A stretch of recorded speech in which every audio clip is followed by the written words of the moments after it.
Hello everyone! Today, we will make exciting clay model ice creams. First, I will make an ice cream using a blue mold. I will use the green Play-Doh.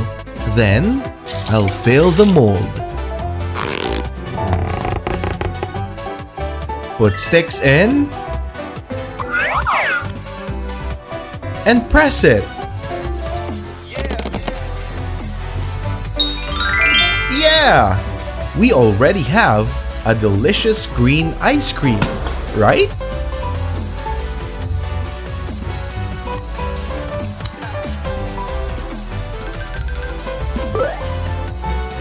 Next, I will make an ice cream with a yellow mold.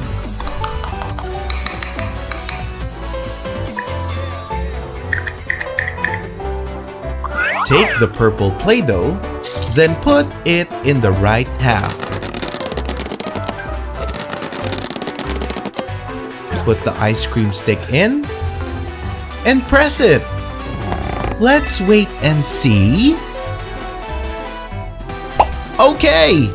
I have a purple taro ice cream that is really fragrant and beautiful. This time, I will combine this green stick with a blue mold. I'll be putting in the red Play-Doh in the mold.